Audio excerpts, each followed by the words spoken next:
Look at the weather. It's beautiful here. Non-stop rain. Oh, man, it is a blazer out there. It's cold and it's shivery. It is cold. Really coming down here. I really enjoy your weather reports. From the All Indiana Podcast Network, we're talking weather in a whole new way. From historical events to what's coming up, plus weather news, science, safety, fun facts, and more. I like where this is going. This is Weather Weekly. Weather Weekly with Wish TV Storm Track 8 meteorologist Marcus Bailey. It is episode number 42 of Weather Weekly. I am your host, meteorologist Marcus Bailey from Wish TV in Indianapolis. Good to have you along here as we are putting the wraps on the month of November. And here we go, December. All the holiday lights are out around central Indiana. We're looking forward to it. And as this podcast drops on a Wednesday, it will be December 1st. We don't really have any major weather headlines for you, so we're going to dive right into the main topic, which you know what time it is as we head into the first part of the month. It is a preview of what to expect for the month of December. That's coming up next here on Weather Weekly. Audible's romance collection has something to satisfy every side of you. When it comes to what kind of romance you're into, you don't have to choose just one. Fancy a dalliance with a duke, or maybe a steamy billionaire. You could find a book boyfriend in the city and another one tearing it up on the hockey field. And if nothing on this earth satisfies, you can always find love in another realm. Discover modern rom-coms from authors like Lily Chu and Ali Hazelwood, the latest romantasy series from Sarah J. Maas and Rebecca Yarros, plus Regency favorites like Bridgerton and Outlander. And of course, all the really steamy stuff. Your first great love story is free when you sign up for a free 30-day trial at audible.com/Wondery. That's audible.com/Wondery. Episode number 42 of Weather Weekly. Thanks for joining us here. And as we typically do at the beginning of each month, we do a preview of what to expect here in central Indiana in terms of weather and some of the historical impacts for the month of December as we start rolling through this last month of 2021. December it's an interesting month here. It's when we start getting into the top three. And this is now we are officially in the winter months, if you are wanting to speak on meteorologically record keeping here. It starts on December 1st and ends at the end of February. And so those are the three snowiest months. This is the second snowiest month that we typically see here in Indianapolis. We average just over a half a foot of snow, 6.4 inches of snow officially. January is the snowiest month on record when we're just shy of 9 inches of snow, and then February it's 6 inches of snow. March we pick up typically around 3 inches of snow, so the total for what we get annually is about 25 and a half. And again, we talked about this, you have to go way back past the in the summer months when we talked with Mike Ryan. Tara Hastings did that part of the podcast for us. Those numbers have changed with the new averages now, 1991 to 2020. So a little bit lower in terms of the snowfall numbers, but still, you know, we expect to get a decent amount of snowfall each and every year. And it starts with this month, although, and you'll hear this in the forecast, it doesn't sound like we're going to be getting any snow or any accumulating snow here anytime soon. Looking ahead, and I always do this, I love looking at the on this date, which you can find on the National Weather Service's webpage, weather.gov/IND. If you scroll to the bottom of the page, you can go on this date, and it'll show you what happened on that particular date that you're logging on. But if you go down, it has it broken down by month, and so then you can get a long list of what I'm looking at here, of what happened on any given month. December is interesting, and I think it reiterates, kind of what Stephen and I talked about the last couple of podcasts for the month of November with pretty big tornado outbreaks, that while December typically brings cold and snow, and you're going to hear a lot of that in terms of when I go through these records, but there is also maybe a few severe weather events that have happened in the month of December. And I know I mentioned this a lot, but there has, again, never been a month where we didn't have a recorded tornado. There's been a tornado recorded each and every month here in Indianapolis since records began, not in Indianapolis rather, but in Indiana. There has been a tornado recorded. So let's kind of dive into it here as we kind of roll through the months. So we'll start with recently, not too long ago, on the 1st, 2006, a strong area of low pressure brought wind gusts of over 50 miles per hour across the state, and it did bring power lines down in some locations. On the 2nd, 1886, Indianapolis, the record low temperature for the day is set at 3 below. On the 3rd, 1873, in Indianapolis, the record precipitation amount for the date is set at 3.46 inches. That's a lot of precip. Obviously, that came in the form of rain. Couldn't imagine if it would have been snow. That would have been one for the record books if you're taking the 10-to-1 ratio there. So 3.46 inches in 1873. In 2010, on the 4th, a winter storm brought up to 7 inches of snow to portions of western and southern Indiana. And on the 5th, in 2013, a winter storm on the 5th into the 6th brought up to a foot of snow in southern parts of central Indiana, along with some ice. Let's see. On the 6th, 1998, several sites set record temperatures for the date. Late in the evening, a line of severe thunderstorms just ahead of a strong cold front moves across central Indiana, downing trees and power lines across several counties. So there's your severe weather event. On the 7th in 1979, strong winds collapsed part of a warehouse under construction near Indianapolis. And on the 7th as well, in 2004, it was an F0, not an EF0, but an F0 tornado touched down near Sandusky. That's in Decatur County, so not far from Greensburg. So there's another severe weather event for you. On the 8th in 1995, snowfall of 2 to 4 inches causes numerous car accidents. Arctic air arrives after the snow, and it does bring sub-zero temperatures.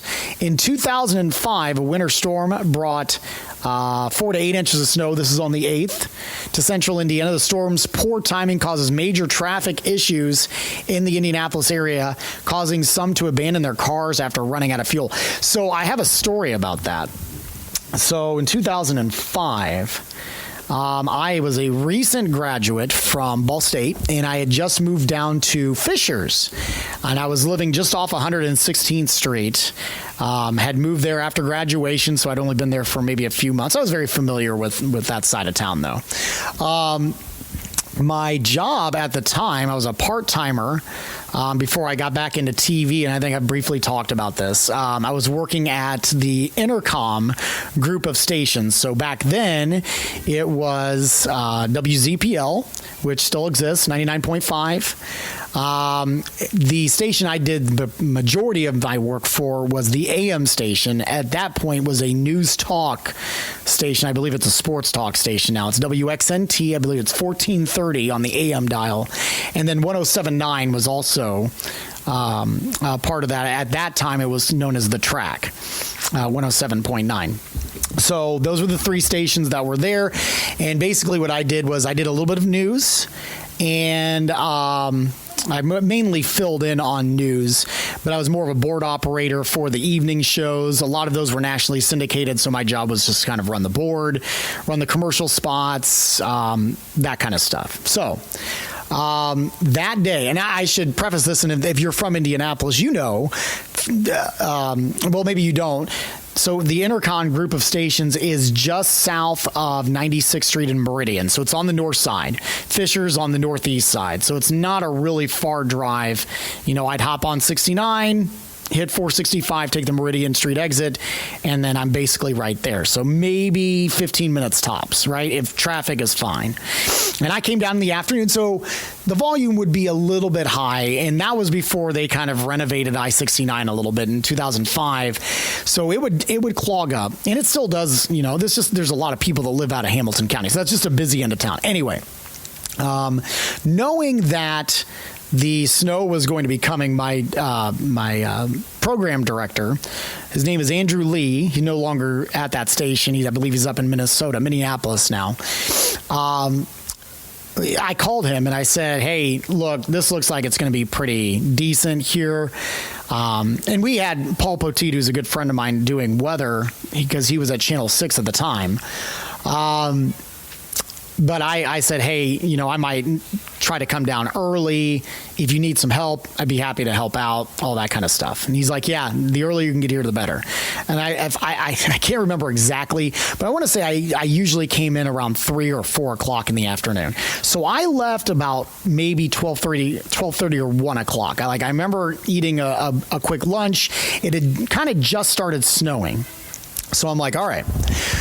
So I make the trek, and I'm thinking, okay, maybe it'll take me a half hour, double the time, but, I gave myself some extra time. So I'm driving down I-69, and I think I make it all the way to maybe 96th Street. So I'm getting off on 116th Street. It's not even that many miles south, and it is just bumper to bumper. I'm not moving.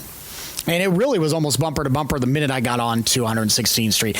Roads weren't great because it was already, the snow was starting to pick up some steam. So I dump off of 96th Street, which I don't know if that was a mistake or not. It seemed to me that there was just no movement. And I think, if I remember correctly, there was no movement even on 465. So it would have been pretty treacherous even trying to get through there, and there were numerous accidents. So I ended up dumping off on 96th Street and trying to take some back ways to get on 96 all the way to Meridian, which is only a 2-lane road for a lot of that once you get kind of west of Keystone, and at least at that time, and then try to dump down on Meridian. And that was kind of tough going, but I finally did make it through. I don't think I actually made it to work until around about 3 o'clock, which was when I was scheduled to get there. And I was telling my program director, I was calling Andrew, I'm like, I don't think I'm going to make it there early. They were planning on having me do some live reports via the phone, and I ended up doing that, so it ended up working out. I was like, hey, I'm in my car. Here's where we're at. They can't get plows on the road to clear this up. I'd have to double check while I'm kind of looking. Let's just out of curiosity. Part of me feels that was... it might have been a... Friday, and so that may have made it worse because of obviously people were bailing out of work early, and trying to see if I can December of 2005. So December of 2005, and I have to go back to the date here. I think I said the 8th, right? Yeah, it was the 8th. So that was actually a Thursday. All right. But the thing was people were bailing out, I think, of work early because this was a forecasted system, and it's just the timing was awful. So that ended, again, 4 to 8 inches of snow. A lot of that came during what would have been the heart of the evening rush, or at least the mid-afternoon to the early evening rush. But that's how I distinctly remember that. Now, I remember leaving that night, and there was nobody on the road. It was fine. There was a lot of school closures the next day. But that was like kind of my distinct memory about that. And really... that was kind of like a good lesson to learn before I actually dove into my meteorology career, because 4 to 8 inches is a decent amount of snow, but we've certainly had our bouts with that. And it made me realize that 4 to 8 inches of snow on a Saturday night is a whole lot different than 4 to 8 inches of snow when everybody's at work and school in the middle of the afternoon, and the chaos that brought. Because, like I said, it created major traffic issues. And so the main story ended up being that even though this wasn't like a blizzard or anything like that, because there were so many people on the road, they couldn't get plows out to clear the roads.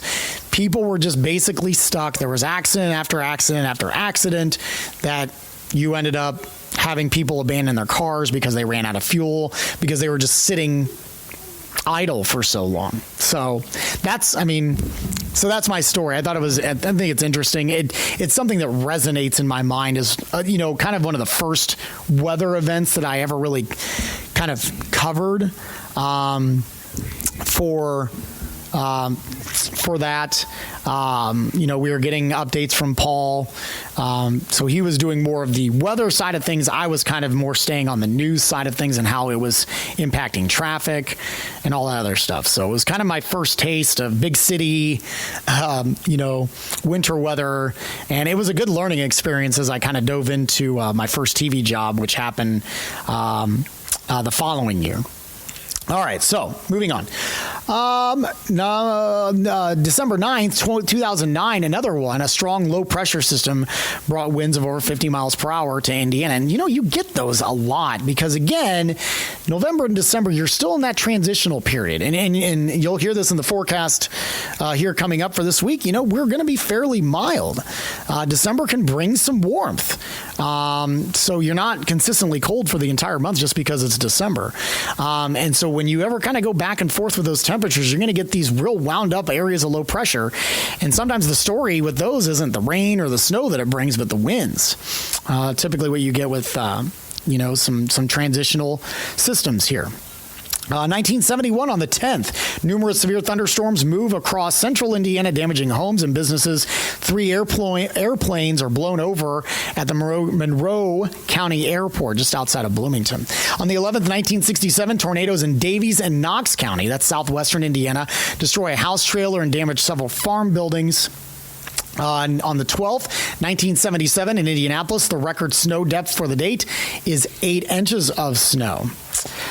In 2000, on the 13th, an ice storm strikes south central Indiana. Up to half an inch of ice falls on top of snow, and the ice downs power lines. What's interesting about that, I'm trying to remember, that one didn't really impact. See, now I would have been up in Muncie at that point. So that one, again, was more southern portions of the state. But I do believe that we ended up getting some snow out of that system, if I remember correctly. 2000, I remember being my senior year, there were several days that we had to miss school. And I went to a very rural, out in the middle of nowhere county school in Delaware County. So it didn't take much for us to cancel classes. But if I remember correctly, we kind of had several waves that year, right around the holiday break, where we had several days off of school, and that may have been one of those issues there. Let's see. 1899 on the 14th in Indianapolis, the record snowfall for the date is set at 6.9 inches. And on the 15th in 1987, high winds gusts up to 70 miles per hour in north and central portions of the state.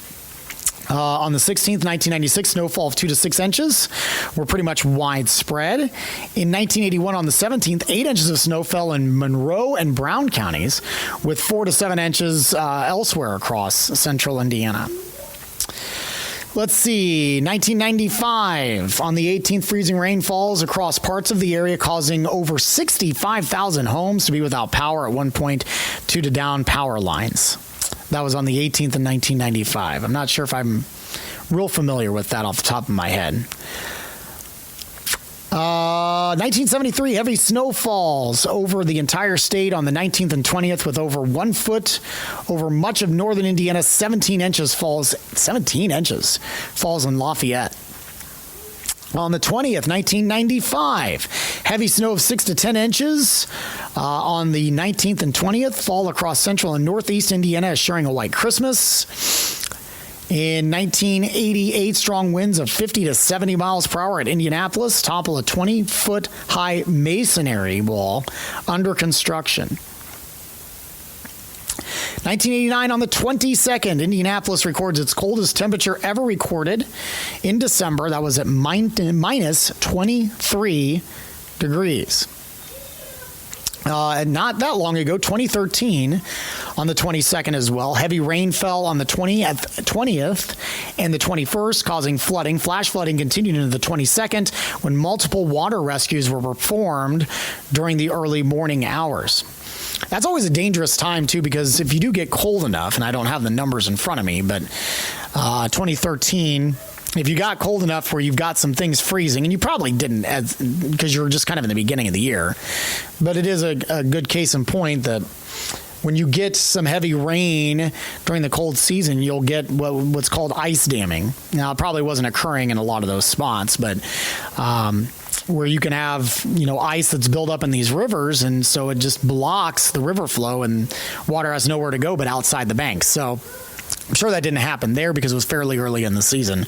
But it's something to note kind of as we go through the winter months. The flooding can definitely be an issue. 2015, on the 23rd, in Noblesville, an EF1 tornado caused $50,000 in damage. I believe, if I remember correctly, I think I remember being there for that. If I remember correctly, there was also a tornado that year, or it could have been the following year. No, it would have been that year, because that 2015 was my first year at Wish TV, and I remember just a few days before Christmas we were covering a severe weather event. Greenwood also had a tornado. Right along State Road 135 and Main Street, there was some damage to some businesses there. So on that same day. Let's see. 1983, on Christmas Eve, bitter cold temperatures across central Indiana during the last half of the month, setting several temperature records, including a record low for December 24th at Indianapolis of minus 17. We'll get to a few Christmas Day records here. In 1983 at Indianapolis, the coldest temperature on record for Christmas Day, recorded at minus 15. That was cold. So same year there. And on 2002, a winter storm brought 6 to 9 inches of of snow on Christmas Eve into Christmas Day. Trying to remember that one. I think I recall that, actually. So 2002, I would have been in college still at Ball State, and I remember distinctly. So a little family history here for you. My mom lives up in Muncie. That's where I grew up. I had a lot of family on my dad's side that lives in Rush County, southern Rush County specifically. So we'd always drive right up State Road 3, about an hour drive back up to Muncie. And what we traditionally do is we had our Christmas Eve with the Bailey side of the family, and then we'd make the trek up and go to midnight mass with my mom in Muncie. That was one of the worst storms to go through, and on top of that, I don't have a cell phone, so it was just myself and my sister, who was at that time either a junior or senior in high school, and we're just driving back together, trying to get back and making it to mass. Well, my mom, we finally got a hold of her. We stopped at a payphone, and I was like, I don't think we're going to make it in time for mass. An hour drive ended up turning into be about 2.5 hours, and that was slow going. I think they ended up canceling mass that night. The weather was awful. So we ended up with around 6 to 9 inches of fresh snow by the time we woke up on Christmas Day. While we're on Christmas Day, I might as well go ahead and just bring this up here. Some of the Christmas Day statistics, again, coming from the National Weather Service. The average high on Christmas Day is around 36 degrees. The average low is 22. Now, this isn't the 30-year average. This is actually the average with all of the records, so 1871 to 2020. Average precipitation, about 1/10 of an inch. Average snowfall is around 3/10 of an inch. The average snow depth is about 1 inch of snow. So, again, that takes you back to 1898 to 2020. Warmest temperature we ever had on Christmas Day, 64. That was back in 1893. The most recent mild Christmas Day that we had was not that long ago, just 2 years ago.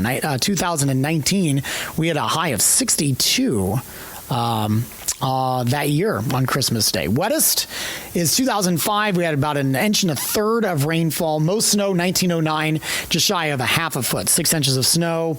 Highest snow depth was 2004 at 9 inches. And the coldest we already mentioned at -4 is the only year that we had a -4, or had a high temperature that stayed below 0. And we mentioned 1983, also the coldest low at -15. Obviously, the average temperature that day was -9.5. Most recent coldest Christmas was last year, 15 degrees. So that ranks, it looks like, 8th coldest on record. So there you go, a few of the Christmas Day records for you, since we were there on the timeline. Let's see. 2012, on the 26th, a winter storm brings blizzard conditions to much of central Indiana. 6 inches to a foot of snow are common amounts, and wind gusts around 40. I remember that one distinctly. I was not living in the state at that point. I was in Peoria. I actually had a week off. I believe it was our first Christmas. It was our first Christmas with our first child at home, so she was less than a year, and I decided to take that whole holiday week off between Christmas and New Year's. First time I'd ever done that.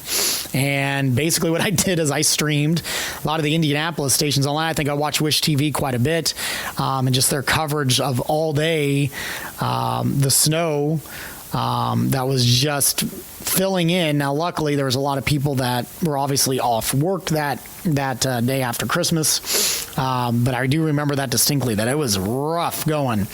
Pretty nasty snow there. We didn't get anything in Illinois. It was one of those kind of sidewinders that just missed us to the south, but just hit Indianapolis squarely.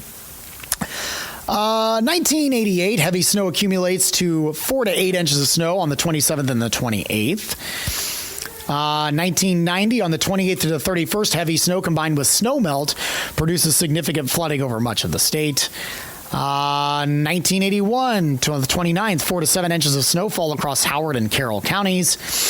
On the 30th, in 1973, on the 30th to the 31st, 7 to 12 inches of snow fell across central and northern Indiana. And finally, wrapping it up, on New Year's Eve, 1876 in Indianapolis, 1876 becomes the wettest year on record with a total of 57.65 inches of rain. That still holds as the record, by the way.